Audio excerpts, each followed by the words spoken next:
حاسس حتى وانا خدت راحه وانا كان عندي بيرن اوت وانا قلت هطلب اجازه، هو طول الاجازه بيشتغل واخد اللابتوب على البحر او ايا كان المكان اللي هو قاعد فيه، على طول بيفكر في السيلف ديفلوبمنت بلان، وانا حاسس ان انا ناقص لي كتير، وانا ام بيهايند النجاحات اللي انا شايفها على السوشيال ميديا. انت المفروض تفصل من العالم كله، انت محتاج تفصل التواصل بالغير، لان موست بروبابلي انت حاطط نفسك في سباق مع الغير مش سباق مع نفسك. اقفل موبايلك، اقفل اللابتوب، ما تفتحش الايميل، فكك من خطط تطوير الذات.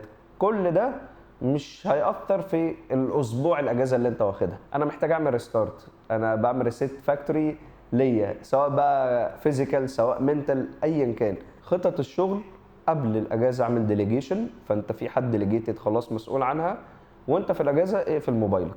حتى خططك لنفسك وقفها اسبوع، اعتبر نفسك ان اسبوع العيد اللي بناخده كلنا اجباري بقى عليك بس شخصيا انت. لو انت عايز بقى فعلا تفكر وتخطط، فكر ازاي ادي ستريس ماي سيلف، مش ازاي اوصل وازاي اسابق وازاي اعافر والكلام ده كله. جو اللي انت توفر مكان نوم كويس جدا، جو اللي انت تهتم بصحتك، جو اللي انت تهتم باكلك، الصحبه اللي انت بتقعد معاها. يمكن لو بعض زمايلنا من الاتش ار سمعوا الكلام ده، انت بتدلع الناس وايه اللي انت بتقوله ده، بس ده فعلا المفروض كلنا نعمله ايا كان الوظيفه بتاعتي وايا كان التايتل بتاعي. وادي لنفسي يوم بقى اللي هو ما بين رجوعي للشغل وانتهاء الاجازه، هبدا بقى اعمل البلان وراجع الاكشن بلان والسيلف ديفلوبمنت بلان وهكذا. فدي نصيحتي ليك.